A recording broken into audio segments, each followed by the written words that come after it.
You must be Samuel Rodriguez. The lead attorney's voice cut through the coffee shop like ice. 4 bodyguards in black suits stood behind him. Sam's hands trembled, still holding a coffee pot. The old man he'd served every morning for 3 years, Theodore Lancaster, was dead. And these men had come for him. "Mr. Lancaster left you something in his will." Sam's heart stopped. Because the lonely old man who sat in the corner booth every Tuesday wasn't just any customer. He was one of the richest men in America, and Sam had no idea. But before we see what Sam inherits, subscribe and turn on notifications. Now, let me tell you how a single father's simple kindness changed his life forever. The bell above Beacon Street Cafe chimed at exactly 5:47 a.m., the same time it did every Tuesday morning for the past 3 years.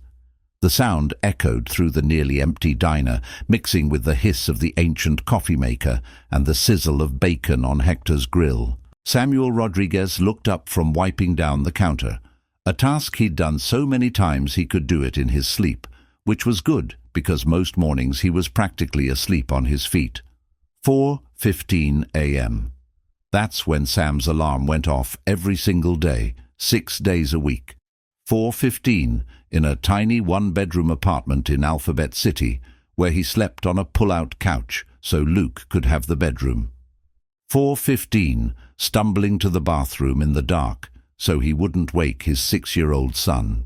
4:15 pulling on his black pants and white button-down shirt that served as his waiter uniform, splashing cold water on his face, and staring at the stranger in the mirror who looked 10 years older than 32. The apartment was small, cramped really. 600 square feet of worn carpet, peeling wallpaper, and a kitchenette so narrow you had to turn sideways to reach the stove. The building was one of those pre-war walk-ups that landlords kept barely functional because rent-stabilized tenants like Sam couldn't afford anything better. The radiator clanged like a dying animal. The pipes groaned. The upstairs neighbor played reggaeton until 2 a.m. most nights. The hallway smelled like a mixture of curry, cigarettes, and despair. But it was home. The only home Sam could afford on $2,400 a month. Every morning, Sam would leave breakfast on the table for Luke, usually cereal, sometimes toast with peanut butter if they had it. He'd write a little note on a post-it and stick it to the bowl. "Dad loves you. Remember your inhaler. Have the best day ever," with a little smiley face that Luke had started drawing on his own notes back to Dad. Mrs. Jamie Rodriguez, no relation, just a coincidence of last names, lived across the hall in 3C. She was a 68-year-old retired teacher from the Dominican Republic who'd taken pity on Sam 3 years ago when she'd heard him crying in the stairwell the night Jessica left. Since then, she'd become Sam's lifeline. Every morning at 7 a.m., she'd knock softly on Sam's door, let herself in with the spare key, and wake Luke up. She'd make sure he ate breakfast, took his asthma medication, and got to PS 19 by 8:15. And she refused to let Sam pay her more than $50 a week, even though she was worth 10 times that. "You're a good boy, Sammy," she'd tell him in her thick accent. "You remind me of my son. You take care of your baby, and I take care of you both. That's how family works."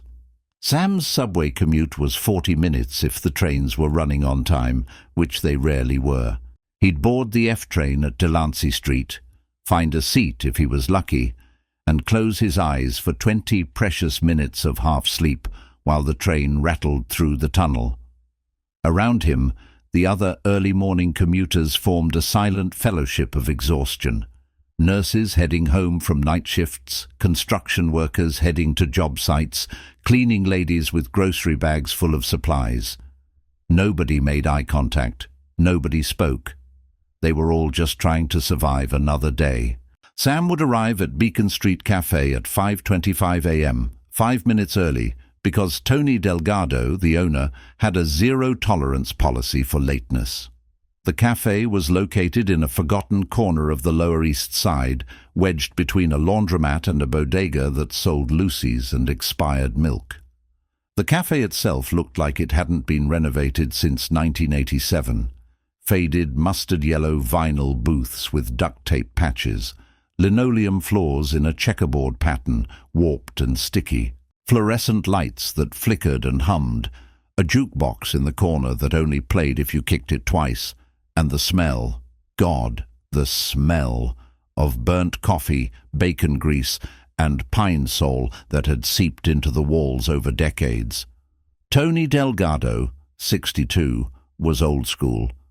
Grey hair slicked back with too much pomade. Perpetual scowl. Grease-stained apron that he probably hadn't washed in weeks. He'd owned Beacon Street for 37 years and ran it like a drill sergeant ran boot camp. "Rodriguez, you call that clean?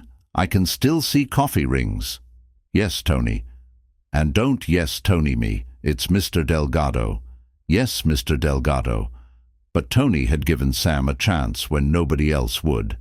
3 years ago, when Sam walked in desperate for any job that would let him pick up Luke from school, Tony had looked at his resume, which included 2 years at Le Bernardin and a culinary degree from the Institute of Culinary Education, and laughed.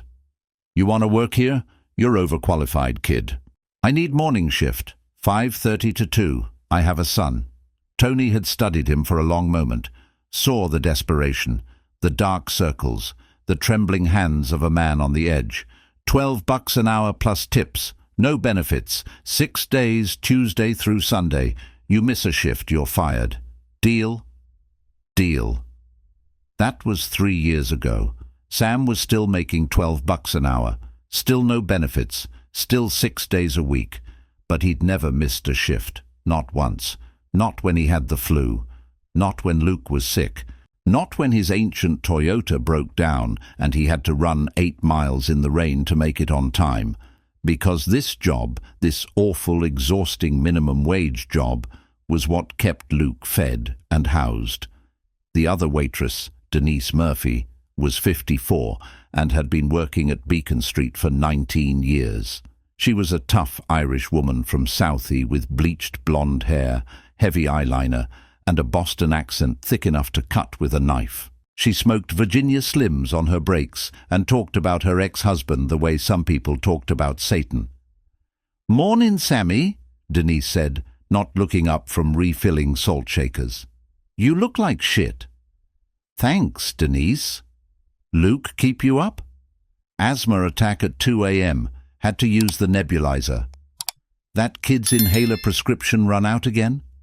Sam's jaw tightened. "Insurance only covers 1 inhaler a month. He needs 2. The extra one costs $120. Jesus, this country's fucked." "Yeah." Denise looked at him with something like sympathy. "You eat breakfast?"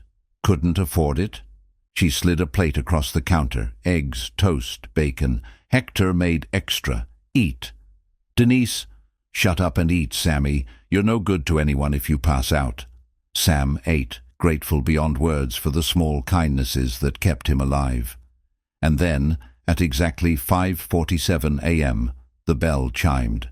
Theodore Lancaster walked in. Sam looked up from wiping down the counter, and there he was. Theodore Lancaster, though Sam didn't know his last name back then. Just Mr. Theodore. The quiet old man who always sat in the same corner booth, ordered the same thing, and spoke in brief, gruff sentences that seemed to discourage conversation.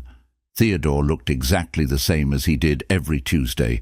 Thin white hair, combed neatly, wool coat that had probably cost a fortune once, but now looked as tired as its owner. Sharp grey eyes that seemed to see through people. Slow, careful movements of a man whose bones hurt. He was always alone. Always. But Sam never let that stop him from being kind.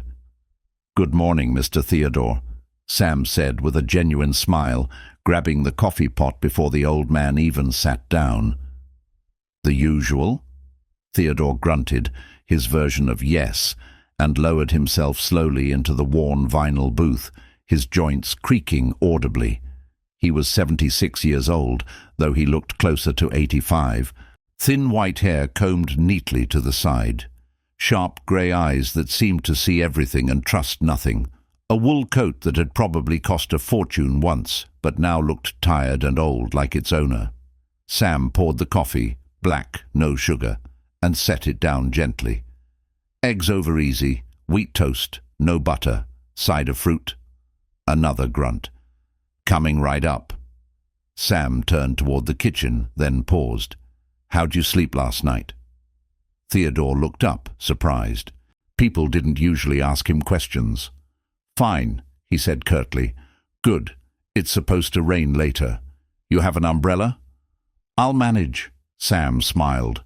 I'll grab you one from the back just in case. We've got extras. Theodore said nothing, but something flickered in his grey eyes.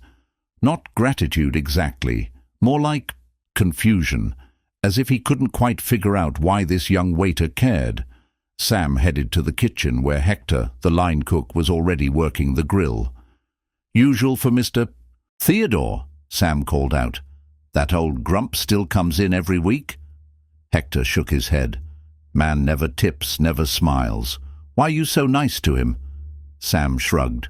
Why not? Doesn't cost me anything to be kind. Costs you tips, Hector muttered. You spend 10 minutes talking to him every time. Could be turning tables. Maybe, Sam said, but he's lonely. I can see it in his eyes, and I know what that feels like. Because Sam did know. He knew what it felt like to sit alone, to carry grief so heavy it bent your spine, to wake up every morning wondering if anyone in the world cared whether you existed. 3 years ago, when Jessica left and Sam found himself alone with a 2-year-old son, he'd felt that crushing loneliness. Even surrounded by people at the cafe every day, he'd felt invisible, like he was serving coffee to people who looked right through him. Sam had met Jessica Martinez at culinary school. She was studying hospitality management, beautiful and ambitious with plans to open her own catering company. They'd fallen in love fast, the kind of intense, all-consuming love that feels like destiny when you're 24 years old. They got married 6 months after they met in a small ceremony at City Hall with just a few friends watching. For a while, it was perfect. Sam got a job as a line cook at Le Bernardin, one of the best French restaurants in New York. The hours were brutal, 12, 14-hour days, but he was learning from masters. He was on his way to becoming an executive chef, maybe even opening his own place someday. Jessica was working as an event coordinator at a hotel. The money was decent. They had a tiny apartment in Astoria, but it was theirs. They were building a life together. Then Jessica got pregnant. They hadn't planned it. They were both 26, still trying to establish their careers. But when they saw the positive test, they decided to make it work. Sam was thrilled. He'd always wanted to be a dad. His own father, Miguel, had been his hero growing up. Sam wanted to be that for his son.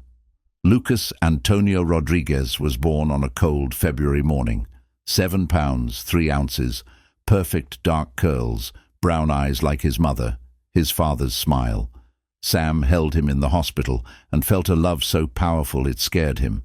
This tiny person, this perfect little life, was his responsibility now, his reason for existing.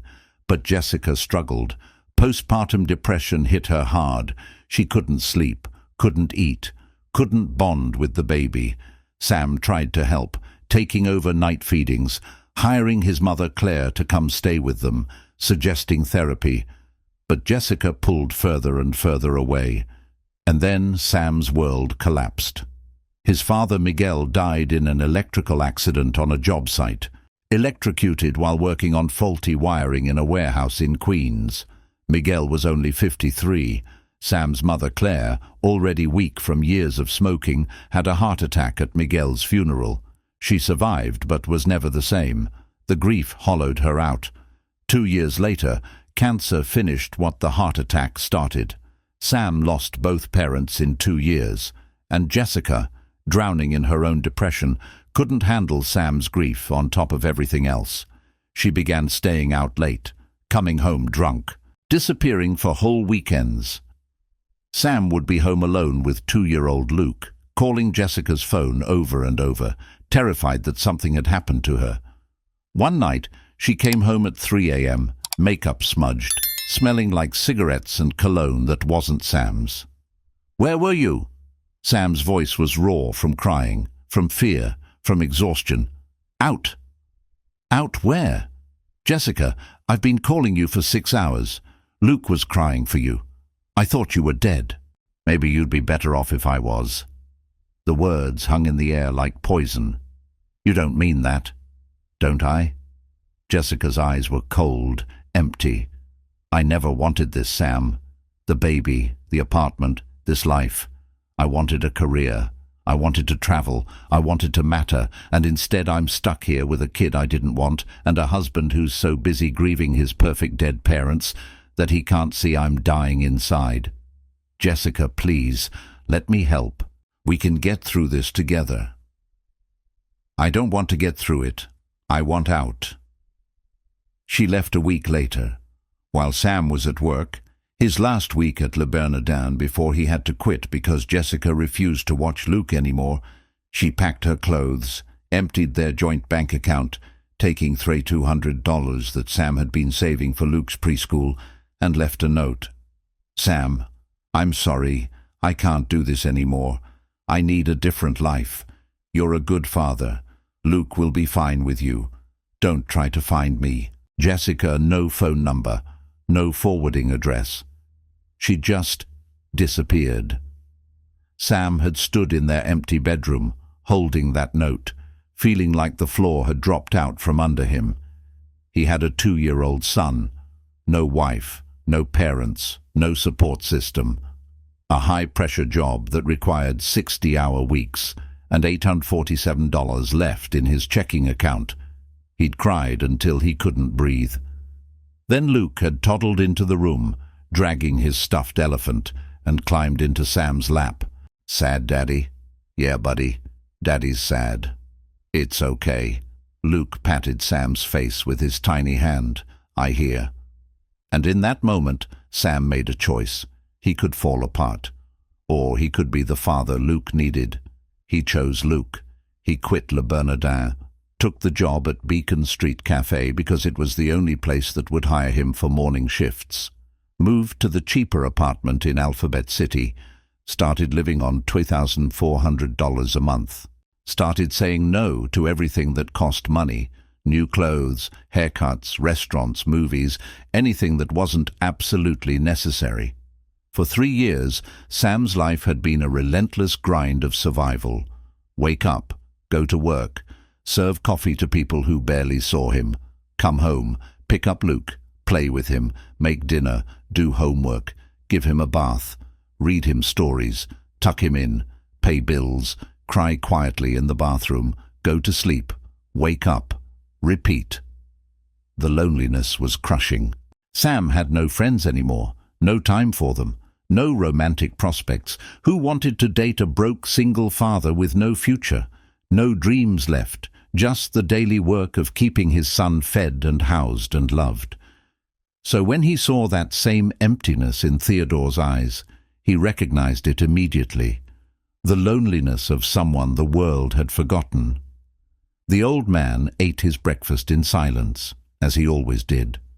Sam checked on him twice, refilling his coffee, asking if the eggs were cooked right, mentioning that his son Luke had just learned to ride a bike without training wheels. Theodore listened, but rarely responded. Yet he never told Sam to go away.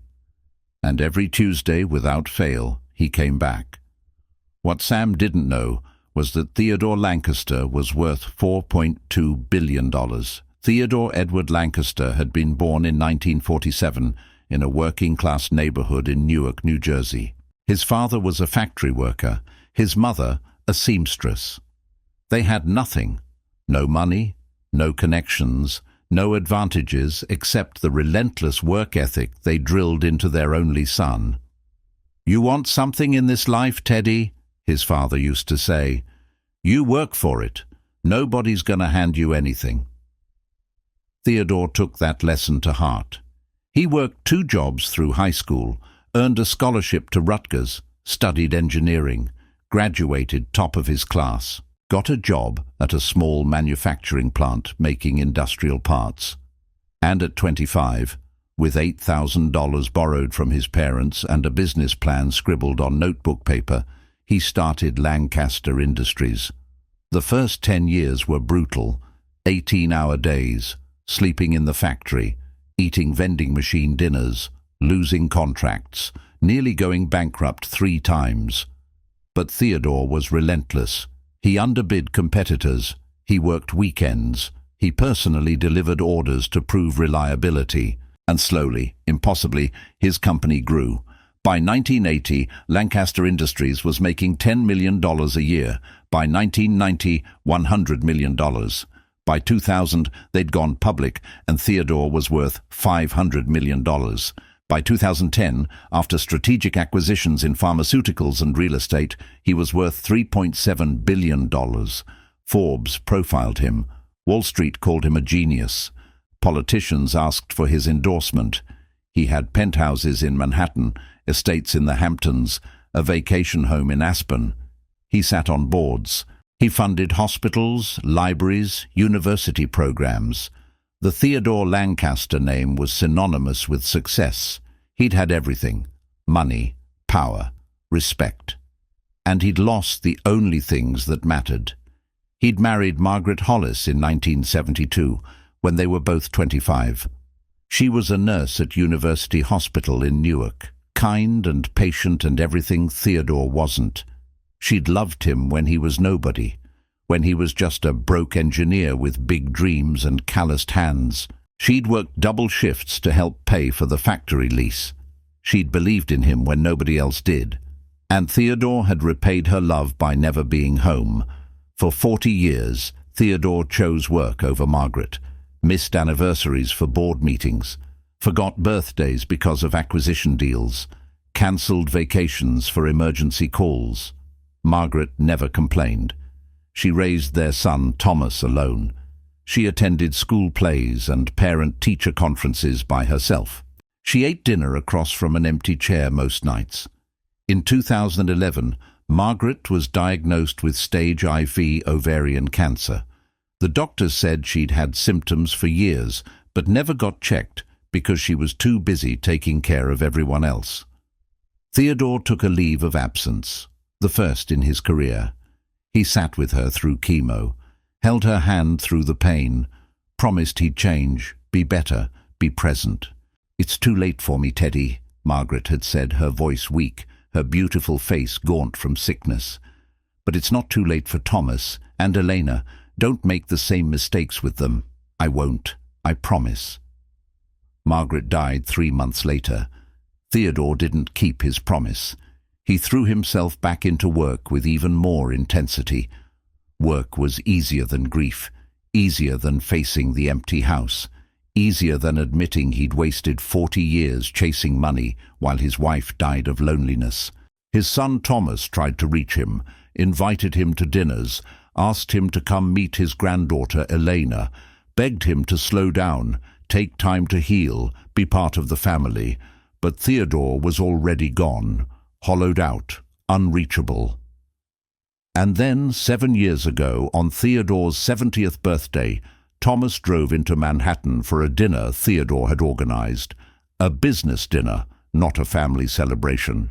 Thomas had begged Theodore to make it just the two of them, maybe bring little Elena, make it about family for once. Theodore said no. This was an important dinner. Investors would be there. This wasn't the time for sentiment.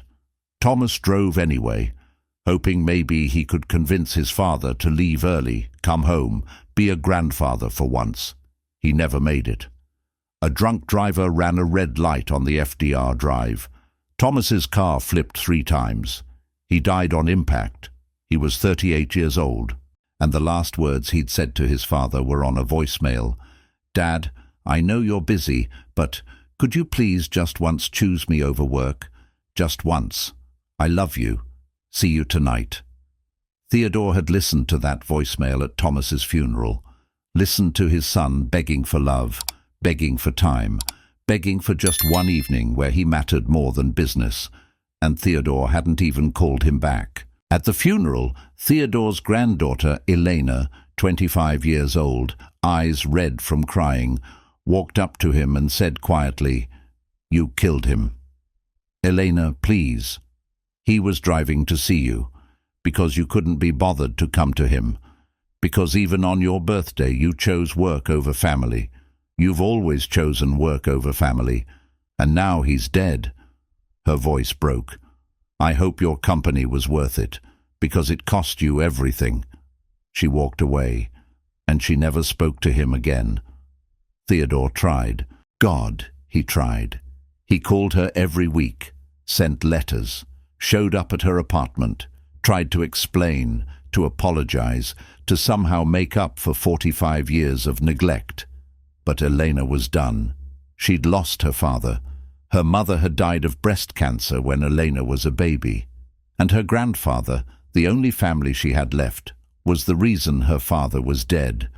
She blocked his number, returned his letters unopened, got a restraining order when he wouldn't stop coming to her apartment.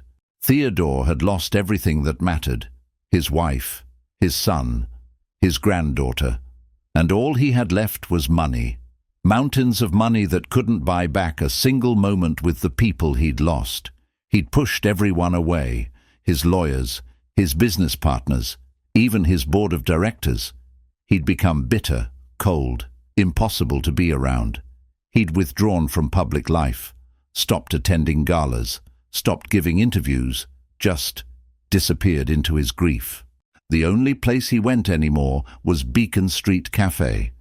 Every Tuesday, 5:47 a.m., corner booth, because there was one person in the world who still treated him like a human being: Samuel Rodriguez, a 32-year-old single father who worked a dead-end job and had every reason to be bitter himself, but wasn't, and Theodore was testing him. Every week, Theodore came in and acted difficult, cold, grumpy, dismissive. He never tipped, not because he couldn't afford it, but because he wanted to see if Sam would stop being nice. He wanted to see if Sam's kindness was transactional, like everything else in Theodore's world. He wanted to see if Sam would eventually get tired of the grumpy old man who gave nothing back. Sam never did. Every week Theodore came in and acted difficult, cold, grumpy, dismissive. He never tipped, not because he couldn't afford it, but because he wanted to see if Sam would stop being nice. Sam never did. Week after week, month after month, year after year, Sam greeted him with the same warm smile, the same genuine interest, the same small kindnesses that required nothing in return. And slowly, something in Theodore's frozen heart began to thaw. It started small. One Tuesday, Theodore asked Sam a question. "How old is your son?" Sam, surprised, smiled. 6. Just turned 6 last month." "What's his name?" "Luke. Lucas Antonio Rodriguez, actually, named after my father." Theodore nodded slowly. "My grandson would be about that age now." "Would be?" Theodore's face hardened. "He's alive. I just haven't seen him in years." Sam sat down across from Theodore, something he'd never done before. Tony, the owner, glared from across the cafe, but Sam ignored him. "That must be hard," Sam said quietly. "It's my own fault." Theodore's voice was rough, like gravel. "I wasn't a good father, or grandfather. I chose work over family. And now it's too late." "It's never too late," Sam said. "If your grandson is alive, you can still reach out. My dad used to tell me, every day you wake up is another chance to make things right." Theodore looked at Sam for a long moment. "Your father sounds like a wise man." "He was. He died 7 years ago. I'd give anything for one more chance to talk to him." Something in Theodore's expression cracked, just for a second. Then the hard mask returned. I should go. Wait. Sam stood and walked to the back. He returned with a small umbrella, faded blue with a broken spoke. For the rain. Theodore stared at the umbrella like it was made of gold. I can't take this. Sure you can. I've got two. Sam smiled. Just bring it back next Tuesday. Theodore took the umbrella with trembling hands. Thank you. No problem, Mr. Theodore. The old man left. And for the first time in 3 years, Sam saw him smile. Just barely. But it was there. From that day on, their Tuesday morning conversations grew longer. Theodore began to open up, talking about his late wife, his regrets, the grandson he'd lost contact with. And Sam listened. Really listened. Without judgment. Without trying to fix anything. Just present. My granddaughter's name is Elena, Theodore said one morning. Elena Lancaster. She's 28 now. Brilliant. Beautiful. She runs a non-profit helping underprivileged kids get into college. Everything I should have been. Have you tried calling her? 100 times. She won't answer. Theodore's voice broke. She blames me for her father's death. He was driving to my birthday dinner when he crashed. She thinks I cared more about business than family. And she's right. Maybe, Sam said gently, but people can change. You're not the same man you were 7 years ago. Are you? Theodore looked at Sam with wet eyes. No, I'm not. Then tell her that. Write her a letter. Show her you've changed. What if it's too late? What if it's not? Theodore sat with that question for a long time. Then, quietly, he said, You're a good man, Samuel Rodriguez. Your son is lucky to have you. I'm lucky to have him. What Sam didn't know was that Theodore had started investigating him, not in a creepy way, but Theodore was a businessman. He researched everything. He learned that Sam was drowning in debt, that he worked 6 days a week just to barely make rent, that he'd given up his dream of opening a restaurant to raise his son alone, that despite having every reason to be angry at the world, Sam chose kindness. And Theodore made a decision. He was going to change Sam's life. But he needed to be sure first. Sure that Sam wasn't kind because he wanted something. Sure that Sam would stay humble even with money. Sure that Sam was the real deal. So Theodore kept testing him. One Tuesday, Theodore accidentally left his wallet on the table with $500 bills visible. Sam ran after him into the rain, soaking wet, to return it. Another Tuesday, Theodore was rude to Sam, snapping at him, criticizing the food, complaining about the service. Sam stayed patient and kind. Another Tuesday, Theodore left a $1,000 tip on the table. Sam chased him down again. Mr. Theodore, I think you made a mistake. This is too much. No mistake. I can't accept this. Why not? Because you're my friend. And friends don't need to pay each other to care. Theodore's eyes filled with tears. He'd found what he was looking for. That night, Theodore called his lawyer. Robert, I'm changing my will. 3 weeks later, Theodore Lancaster died in his sleep, peacefully, with a smile on his face. And on a rainy Tuesday morning, when Sam arrived at Beacon Street Cafe at 5:30 a.m., there was a black town car parked outside, 4 bodyguards in black suits, and 3 men in expensive lawyer's suits standing at the counter. Tony looked terrified. Sam, these men are asking for you. Sam's heart raced. Had he done something wrong? Was this about Luke? About his debt? The lead attorney stepped forward, tall, grey-haired with wire-rimmed glasses. You must be Samuel Rodriguez. Yes? My name is Robert Chen. I'm the executor of Theodore Lancaster's estate. Sam's blood ran cold. Mr. Theodore? I'm afraid Mr. Lancaster passed away 3 weeks ago. The coffee pot slipped from Sam's hand, shattering on the floor. What? I'm very sorry for your loss. I understand you two were close. Sam couldn't breathe. Close? I didn't even know his last name until just now. Theodore Lancaster, the billionaire? Yes. Sam sat down hard on the nearest stool. Theodore, his Tuesday morning friend, the lonely old man he'd served coffee to for 3 years, was one of the richest men in America. Why are you here? Sam's voice was barely a whisper.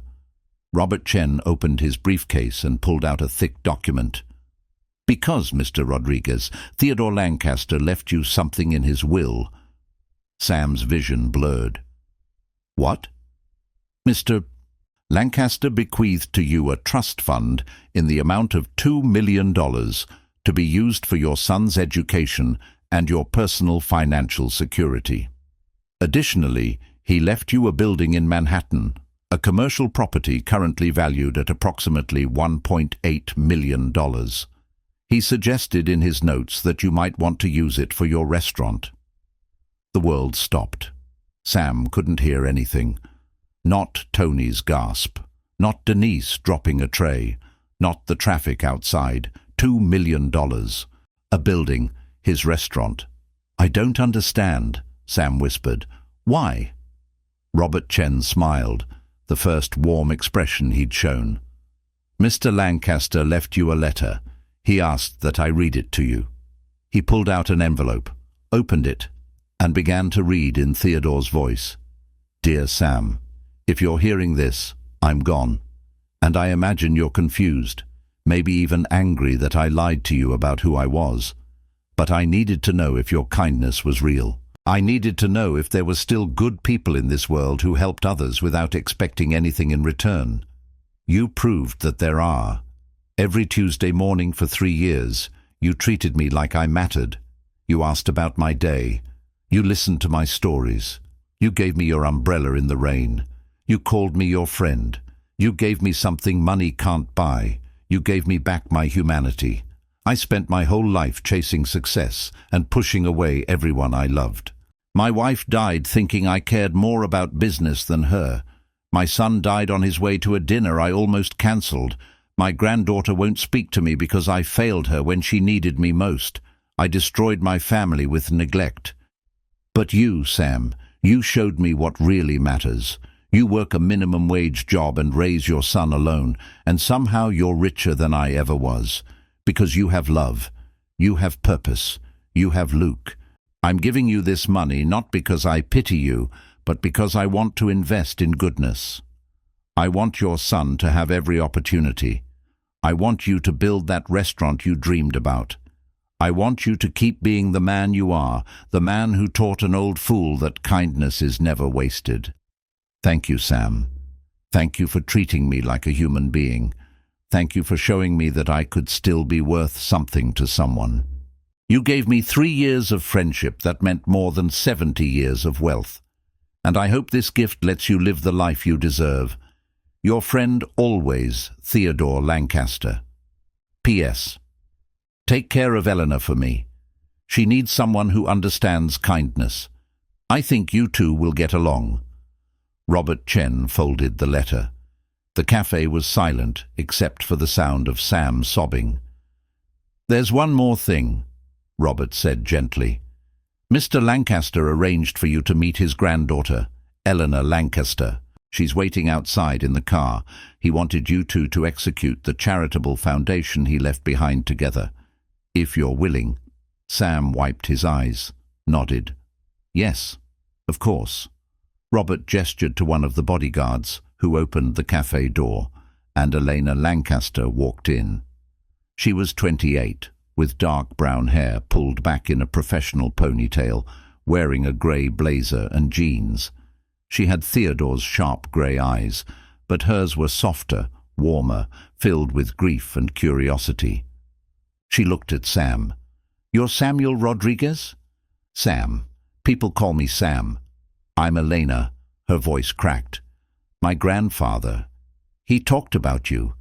In his last few weeks, you were all he talked about. I didn't know, Sam said. I didn't know who he was.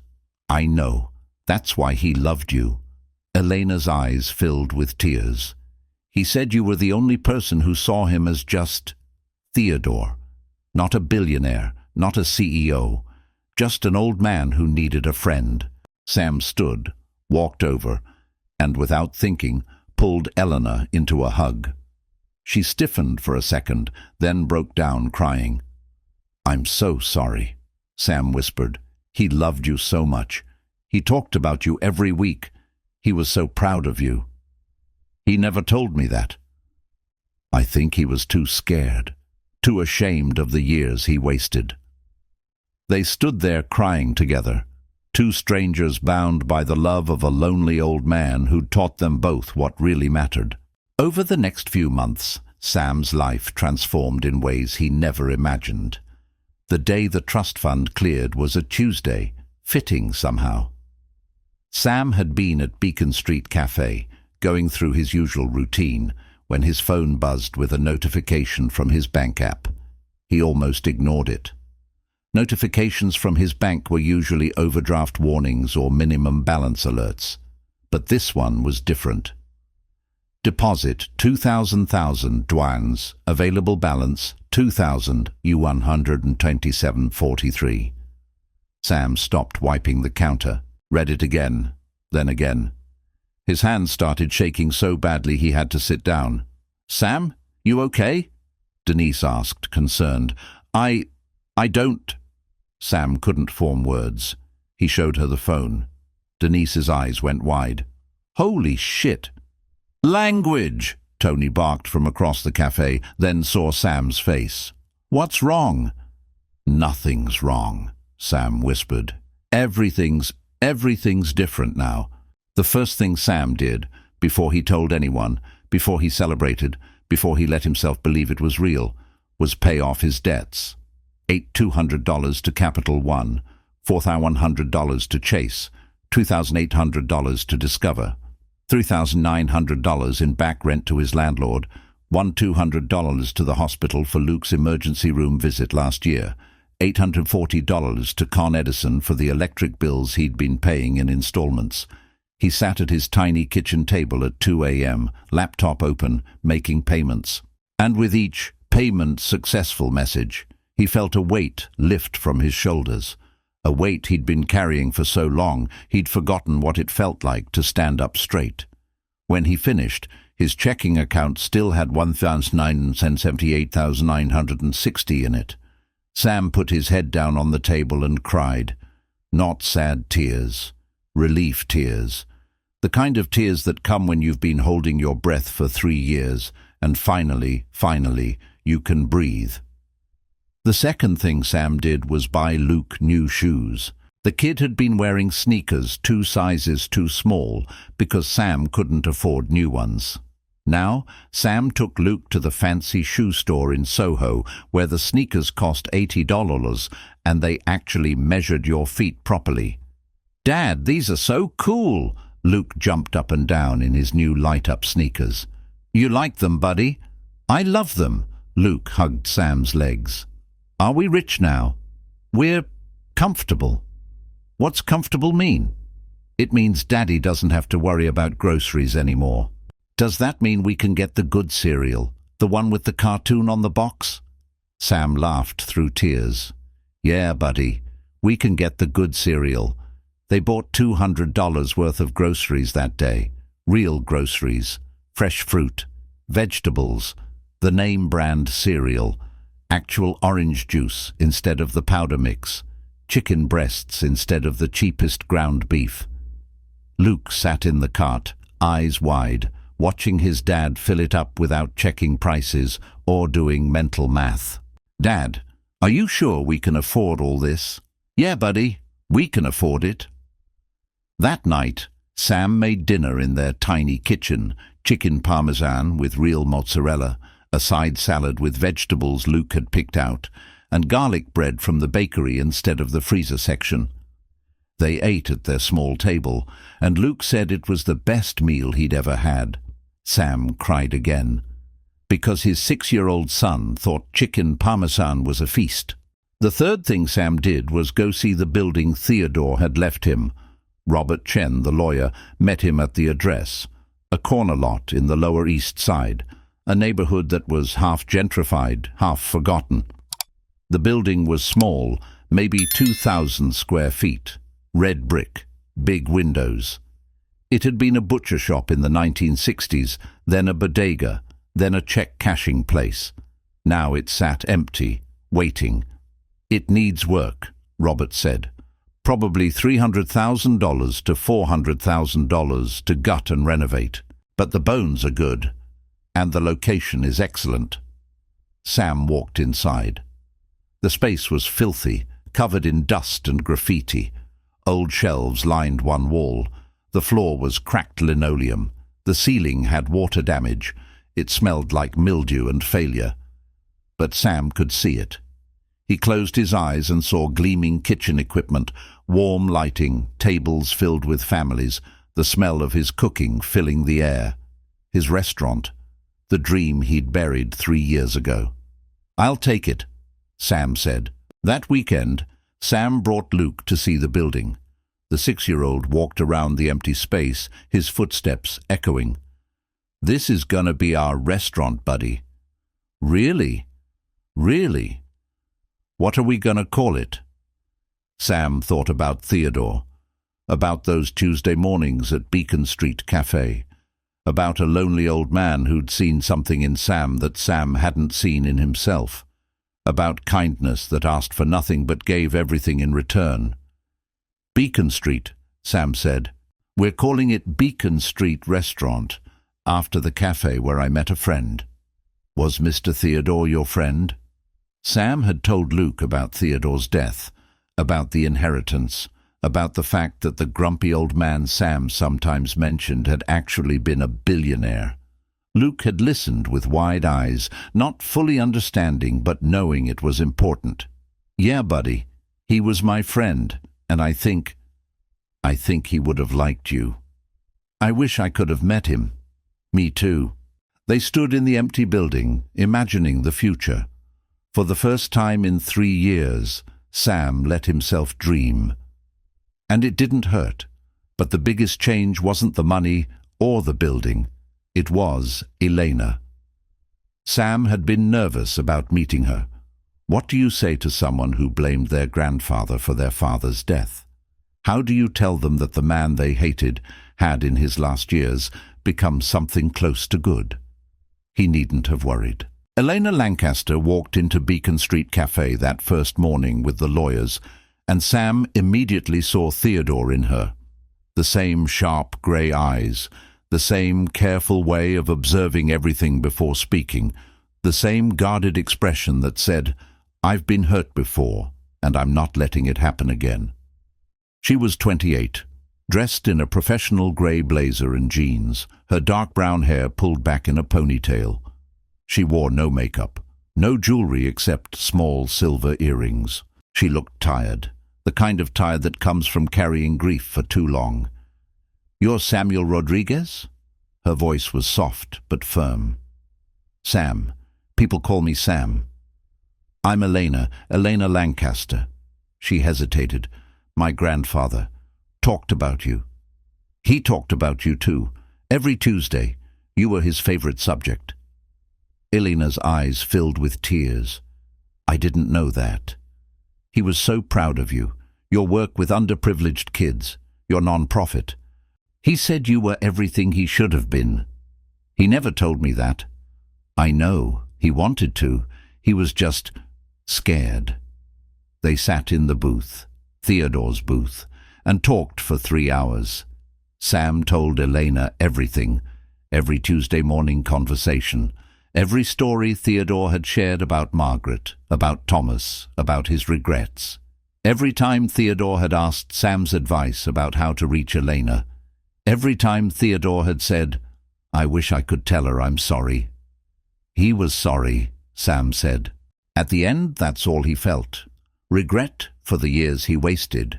Regret for choosing work over family. Regret for pushing you away. Eleanor cried, and Sam, without thinking, held her hand across the table. "Why did he leave you all this money?" Eleanor asked. "No offense, but You were his waiter. I was his friend.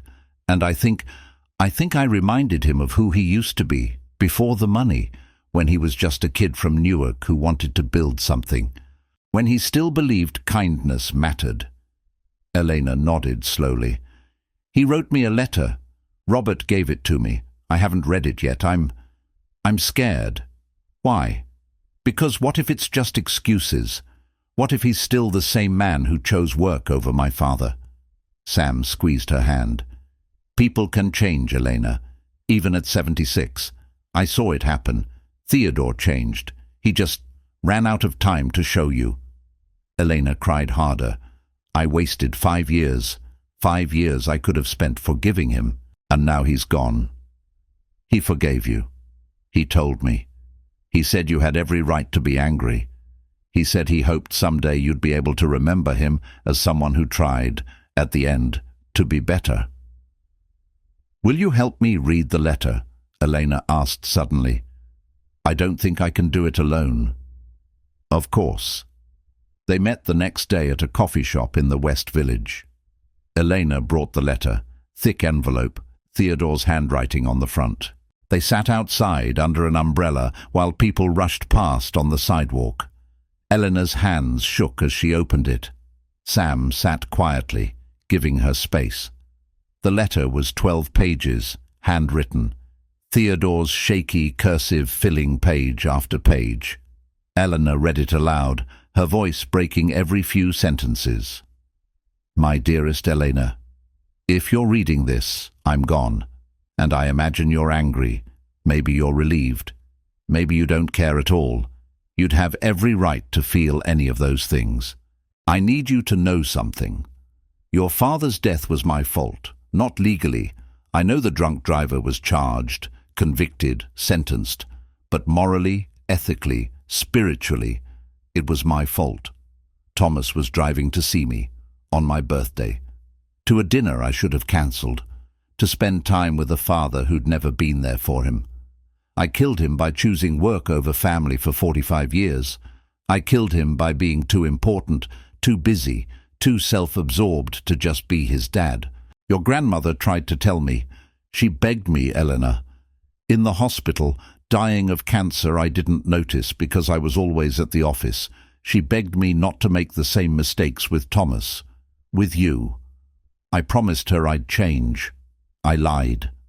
I threw myself into work even harder after she died, because work was easier than grief, easier than admitting I'd wasted 40 years chasing money while the woman I loved died alone. And then Thomas died. And you looked at me at his funeral and said, you killed him. And you were right. I've spent the last 7 years trying to apologize, trying to explain, trying to somehow earn your forgiveness. But I don't deserve forgiveness. I know that now. What I want you to know is this. I changed. Too late to matter, too late to fix anything, but I changed. I met a man named Samuel Rodriguez, a waiter at a diner I go to. He's 32, a single father, working a minimum wage job and drowning in debt. He has every reason to be bitter, angry, broken. But he's not. He's kind, patient, present. He loves his son more than anything in the world. He gave up his dreams to raise that boy, and he did it without complaint. He reminded me who I used to be, before the money. When your grandmother and I were young and broke and happy, when family was all that mattered. I'm leaving Sam $2 million and a building for his restaurant, not because I pity him, but because I want to invest in goodness. Because for 3 years, he treated me like I mattered, like I was still human. But more importantly, Elena, I'm leaving you the rest. $4.1 billion. Lancaster Industries. The foundation. Everything. Not because you need it. You've built a beautiful life without my money. You're doing more good with your non-profit than I've done with a lifetime of wealth. I'm leaving it to you because I want you to have the choice to keep working, or to expand your programs, or to walk away and travel the world, or to burn it all and start fresh. Whatever you choose, I'll be proud. I was always proud. I just never told you. I'm also asking you to work with Sam. He and I discussed creating a foundation to help single parents. Parents like him who are doing everything right, but the system is designed to break them. I want you two to run it together, if you're willing. Not because you need him, but because I think you'll be good for each other. You both understand loss. You both know what it's like to be left behind. And you both, despite every reason not to, still believe in kindness. I'm sorry, Elena. I'm sorry I wasn't the grandfather you deserved. I'm sorry I chose work over you. I'm sorry I didn't tell you I loved you every single day. I love you. I'm proud of you. And I hope someday, when the anger fades, you'll remember me not as the man who killed your father, but as the man who tried, at the very end, to be better. Your grandfather, Theodore. By the end, both Elena and Sam were crying. He did change, Elena whispered. I can see it in his words. This isn't the man I knew. He wished he could tell you in person. Will you tell me about him, the version you knew? Yeah, I'd like that. And that's how it started. Coffee meetings to discuss Theodore, then dinners to plan the foundation, then weekends at the building, helping Sam design the restaurant layout. Then afternoons at the park with Luke, who'd decided Eleanor was the coolest person ever. Eleanor was brilliant, funny, passionate about her work. She'd started her non-profit, Second Chance Education, 5 years ago, helping kids from low-income families get into college. She ran it with 3 staff members and a shoestring budget, working 70-hour weeks for a salary of $40,000 a year. I could have asked my grandfather for money, she told Sam one night over Chinese food in his apartment. Luke was asleep in the bedroom. They sat on the floor, cartons spread between them. He offered, multiple times, but I didn't want his money. I wanted him. He knew that. It's why he respected you so much. Did he really talk about me every week? Every single week. He'd ask my advice. How do I reach her? What would you want to hear if you were her? Sam smiled at the memory. One time he asked if he should buy you a car. I told him you didn't want things. You wanted time. What did he say? He said, I don't have much time left, but maybe I can leave her something that matters. Eleanor's eyes filled with tears. He did. He left me you. The words hung in the air. Sam looked at her, really looked at her, at this woman who'd appeared in his life like a gift from beyond the grave. This woman who made Luke laugh, who understood loss, who saw Sam not as a charity case, but as an equal. Elena, I know it's soon, she said quickly. I know we barely know each other. I know this is crazy, but I feel like Grandpa Theodore knew we'd be good for each other. I feel it too.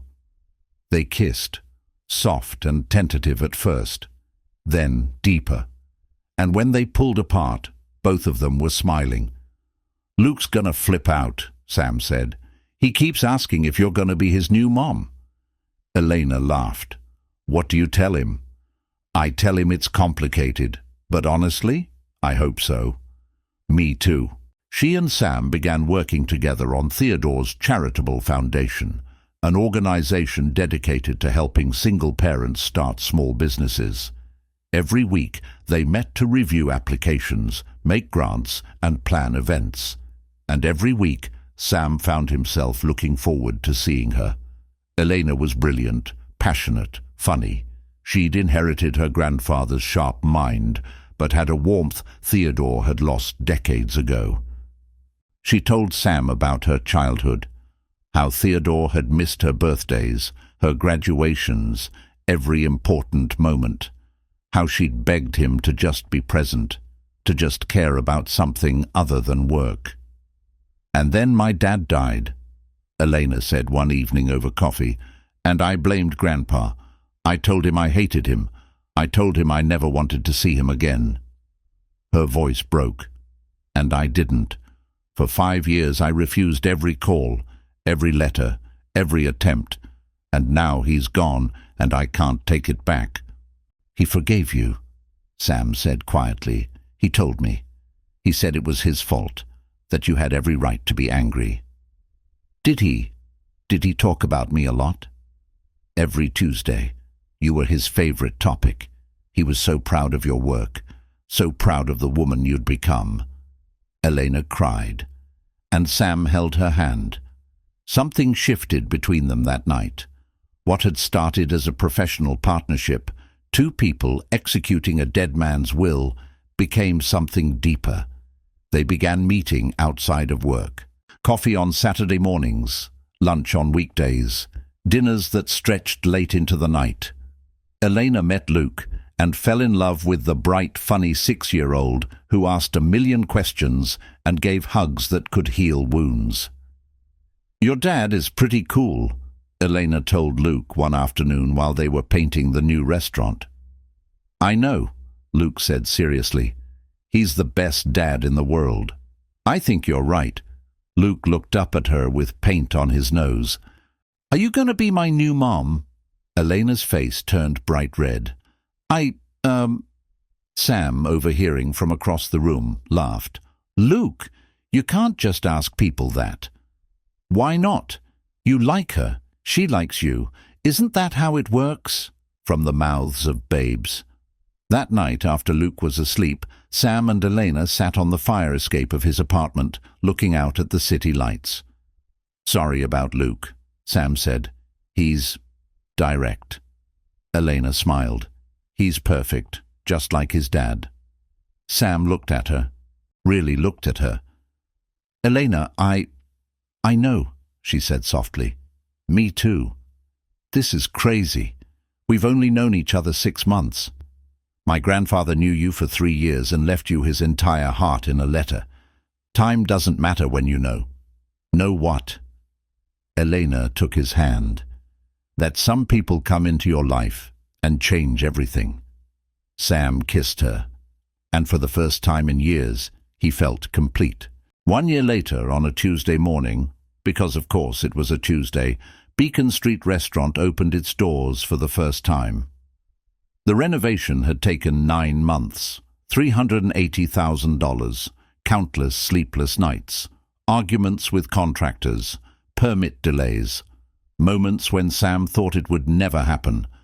But Elena had been there every step of the way, helping pick out light fixtures, painting walls, learning the difference between commercial-grade refrigeration and residential, holding Sam when he cried from exhaustion and fear, reminding him why he was doing this.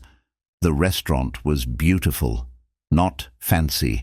Sam had deliberately kept it accessible, affordable, welcoming.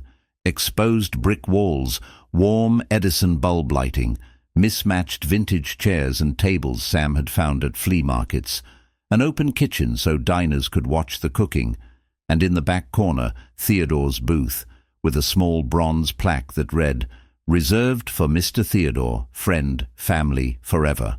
The menu was a love letter to Sam's heritage.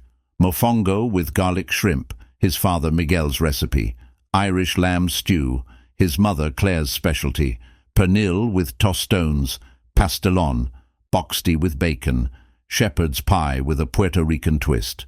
Desserts included flan, tres leches cake, and Irish apple tart. Everything was made from scratch. Everything was made with love, and everything cost less than $20 so working families could afford to eat there. Opening night was invitation only. Sam had invited everyone who'd helped him survive the hard years. Mrs. Jamie from across the hall, who'd watched Luke every morning for 3 years. The bodega owner who'd let Sam buy on credit when he was short. The woman at the laundromat who'd given Luke free candy. The teacher at PS19 who'd bought Luke school supplies with her own money. These were Sam's people, the invisible ones, the ones who kept the world running while nobody noticed. Hector, the line cook from Beacon Street Cafe, was now Sam's head chef. Sam had offered him $65,000 a year, more than double what Tony paid him, and profit sharing. Hector had cried. Denise, the tough waitress with a heart of gold, was the restaurant manager. $55,000 a year, plus benefits and a month of paid vacation. She'd hugged Sam so hard she cracked his ribs.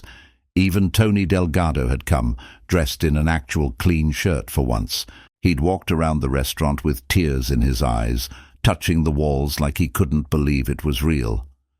"I always knew you'd make it, kid," Tony said, his voice rough. "I wouldn't have made it without you giving me a chance." "Yeah, well, don't go getting sentimental on me." But Tony was crying. They both were. Luke, now 7 years old, ran around the restaurant in a tiny chef's jacket that said "Junior Chef" on the back, telling everyone, "My dad made all this. And Miss Elena helped, and we're gonna get married and be a family." Sam blushed. Elena laughed. Because Luke wasn't wrong. 6 months ago, on the roof of Sam's apartment building at Sunset, Sam had gotten down on one knee with a ring he'd bought with money he'd saved from the trust fund. Not an expensive ring, just a simple band with a small diamond, but it was his. "Elena Lancaster, you came into my life because a grumpy old man saw something in me I didn't see in myself. And through his gift, I found you. I found someone who understands loss, who believes in kindness, who loves my son like he's her own. Will you marry me?" Eleanor had said yes before he finished the question. They'd set the wedding for the following spring. Small ceremony, just family and close friends. At Beacon Street Restaurant, of course, in Theodore's booth, because that's where it all began. On opening night, Elena stood beside Sam, wearing a simple black dress and the engagement ring, watching the restaurant fill with life. People laughing, kids running, the smell of Sam's cooking filling the air. "He'd be proud of you," Eleanor whispered. "He'd be proud of both of us." The New York Times food critic had come that night, anonymously, as they always did. 2 weeks later, the review came out. "Beacon Street Restaurant is more than a meal. It's a homecoming. Chef Samuel Rodriguez has created something rare in New York's cutthroat food scene, a place that feeds both body and soul. The mofongo is perfection. The Irish lamb stew tastes like love. But what makes Beacon Street special isn't the food, though it's exceptional. It's the heart. You can taste it in every bite. The care, the history. The belief that food should bring people together, not divide them by price point. In a city of Michelin stars and $200 tasting menus, Beacon Street is a revolutionary act of kindness. 5 stars. Not just for the food, but for the vision. The review changed everything. Reservations booked out 6 weeks. Food bloggers came. Instagram influencers posted. Lines formed outside. Sam had to hire 3 more cooks, 2 more servers, a sous chef. Beacon Street became the hottest restaurant in New York. But Sam never changed the prices, never made it exclusive, never forgot why he'd built it. "This restaurant is for people like me," Sam told a reporter from Food and Wine magazine. "People working 2 jobs, single parents, families on a budget. People who deserve good food made with love but can't afford $50 entrees. If I wanted to get rich, I'd be working at Le Bernardin. I'm here to feed my community." The article went viral. Sam became the face of accessible, community-focused dining. Other chefs started following his model: good food, fair prices, taking care of staff. And through it all, Sam never forgot Theodore. Every Tuesday morning, before the restaurant opened, Sam would sit in Theodore's booth with a cup of black coffee, no sugar, just like Theodore liked it, and talk to his friend. "We did it, Mr. Theodore. The restaurant's a success. Elena and I are getting married. Luke's doing great in school, straight A's, can you believe it? The foundation has helped 47 single parents start businesses. We're changing lives." Sam would sit there drinking coffee, imagining Theodore across from him, grumpy, proud, smiling in his quiet way. "Thank you," Sam would say, for seeing something in me, for believing in kindness, for giving me more than money, for giving me purpose. And somehow, in the warmth of the morning light, Sam felt Theodore's presence. A gentle reminder that love never dies. It just changes form. They'd announced the Theodore Lancaster Foundation that morning of the grand opening. A $10 million endowment. Elena had added $8 million to Sam's $2 million, to help single parents start businesses, go back to school, and build better lives. The first grant recipient was Carmen Rodriguez, a single mother of 3 in the Bronx who wanted to open a bakery. She'd been working 3 jobs to support her kids. Sam and Elena gave her $50,000, helped her find a space, connected her with a business mentor. 6 months later, Carmen's bakery opened to lines around the block. She was the first of many. Over the next 2 years, the Theodore Lancaster Foundation would help 127 single parents. A daycare center in Queens, a landscaping business in Brooklyn, a mobile mechanic service in the Bronx, a catering company in Harlem. Each one a life changed. Each one a ripple from Theodore's kindness. Sam had learned something from Theodore, that wealth wasn't measured in dollars, it was measured in lives touched, in kindness given, in love shared. 2 years later, Sam and Eleanor got married at Beacon Street Restaurant on a Tuesday morning, because of course it was a Tuesday. Luke was the ring-bearer, wearing a tiny tuxedo and taking his job very seriously. Mrs. Jamie cried. Hector and Denise stood up as Sam's best man and maid of honor. Tony walked Elena down the aisle because her father couldn't. And when the officiant asked if anyone objected, Luke shouted, "Nobody better! This is the best day ever!" Everyone laughed. Elena and Sam kissed. And in Theodore's booth, where a single place setting always waited, Sam had placed a photo of Theodore. Young, smiling, with Margaret by his side. "You're here with us," Sam whispered to the photo. "You're part of this family." That night, after the guests had left and Luke had fallen asleep upstairs in the apartment above the restaurant, Sam had bought the building and converted the top floor into a home. Sam and Elena sat in the empty dining room, holding hands. "Do you think he knew?" Elena asked. "That we'd fall in love?" "I think he hoped. I think that's why he put us together. He gave us everything." "Not everything," Sam said, squeezing her hand. "He gave us a chance. We did the rest." They sat in comfortable silence, surrounded by the life they'd built. And outside, the city hummed with possibility, with second chances, with the understanding that sometimes the smallest acts of kindness, a cup of coffee, a warm smile, a moment of genuine connection, can change everything. 3 years later, Elena gave birth to a daughter. They named her Margaret Theodore Rodriguez, Maggie for short. Luke, now 10, was obsessed with his baby sister. He'd hold her for hours, telling her stories about her namesakes, the great-grandmother and great-great-grandfather she'd never meet, but whose love had made her existence possible. Sam would watch his family, his son, his wife, his daughter, and feel overwhelming gratitude for Theodore, for chance encounters, for Tuesday mornings, for kindness given without expectation of return.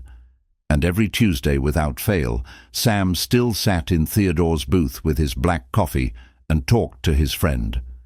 "You should see her, Mr. Theodore. Maggie. She has your eyes. Grey, sharp, like she's already figuring out the world. Eleanor says she has your stubbornness too." Sam smiled, tears in his eyes. "Thank you for everything, for seeing me when I was invisible, for believing I was worth more than my circumstances, for teaching me that kindness is never wasted." And in the quiet of the empty restaurant, Sam felt what he always felt in that booth: peace, purpose, and the enduring presence of a friend who changed his life with nothing more than the gift of being seen. "Thank you," Sam whispered to the ceiling, knowing somehow Theodore was listening. Because sometimes the smallest act of kindness, a smile, a conversation, a cup of coffee given with genuine care, can change everything.